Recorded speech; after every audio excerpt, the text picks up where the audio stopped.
Hi, I'm Ashley. I'm Jen. And I'm Sarah. And we are Unabridged, the podcast where teachers take on books. Join us each week for bookish episodes and check out our website, unabridgedpod.com, where you can find lots of new bookish content every week. Find us on Instagram, Facebook, and Twitter at Unabridged Pod and message us there or see our website to get plugged into the Unabridged community. You want opinions about books? We've got them.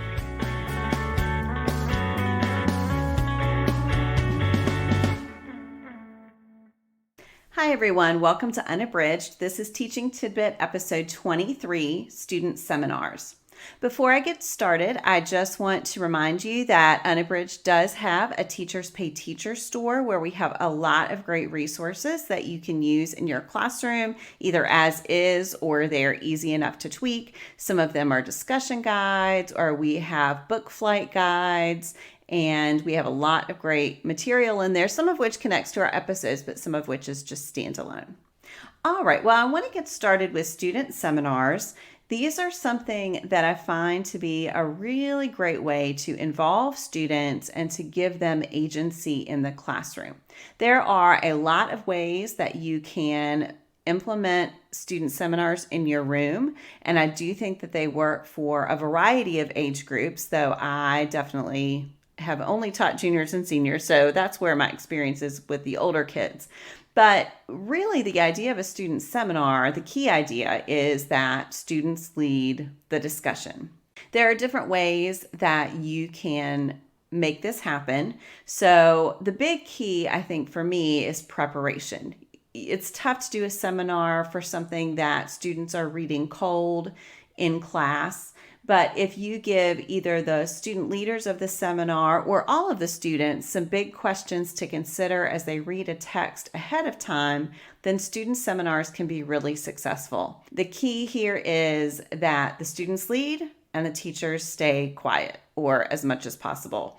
I often find myself interjecting, but I definitely try to stay as far out of the conversation as I can, because I find that the more I interject, then the more the students look to me to help lead or navigate the conversation, when what you really want to have happen in a seminar is that the students are doing that work and figuring out who's going to talk next, or if somebody notices a mistake that someone else has made about a text, they can be the ones to correct that, or they can figure out how they're going to balance differing opinions and how do they have a really great conversation about a work of literature, even when they agree. How do you agree with the idea or the interpretation and not with the person? I am currently doing seminars with my seniors, and they are currently enrolled in dual enrollment British literature. So some of the things that I really want them to understand are the literary periods, to give some historical context for the works that they're reading. I want them to have a little bit of information about the author.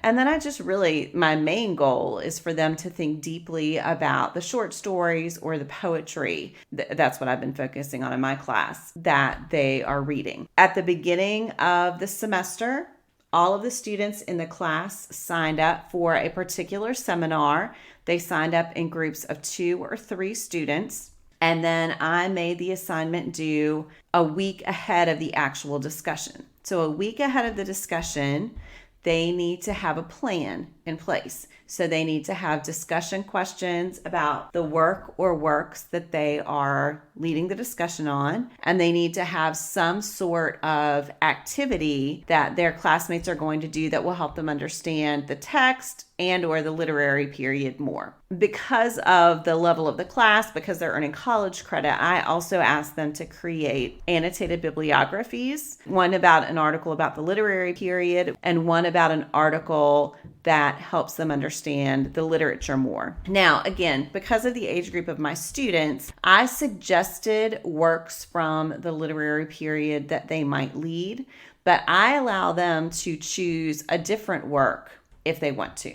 And so far, I've had a couple who've chosen a different work. Most of them take my suggestions, but that's something that you can decide if that's worthwhile or not. And yeah, they've been really successful. So we actually today, as I'm recording, had a seminar, and then we're about halfway through our seminars for this semester. And I asked the students for feedback about how they've been going. And overall, it was positive. I think sometimes when I'm always the one leading the discussion, there are certain things that I lean towards doing. And because different students are planning each seminar, there's a lot more variety in the way we're approaching the literature, which I think has really allowed different students in the class to shine each day. So that's been a real positive for me. But the activities have been so engaging, and I think the other students are really interested in the activities that each set of seminar leaders plan. Overall, I think it's been a positive. I've really enjoyed it. I also, after each seminar, ask everyone to reflect on how it has gone. So I asked the leaders to reflect on how the work was shared, how they think the discussion went, what they might change if they were to do it again. I asked the participants to reflect on their own participation and on the leaders' activities and discussion questions. And I do share that feedback with the leaders. Again, I think that could be something you decide whether or not to do depending on your class. And then for students who are absent because they didn't get to participate, I asked them to reflect on the work of literature, what they would have wanted to discuss, sort of projecting if they had been there, what they would have liked to have seen. And I find that reflective portion, I'm still tweaking my reflection form, but I really like that a lot. So just to recap, again, I think the key for seminars, it doesn't have to be complicated. The key for seminars is to have the students leading it, to have the students developing the questions depending on grade level, but really that they are the ones who are in charge of the discussion. And I think you will be surprised. They'll get better at it. It'll be really hard at first because it's tough for them to know that they're in charge and that they're the ones who can work through any issues that pop up. But as you have more seminars, they will definitely get better at it. And that can be really rewarding for them. All right. Well, if you have any questions about seminars, please don't hesitate to reach out. Our email is unabridgedpod@gmail.com. And don't forget to check out our Teachers Pay Teachers store.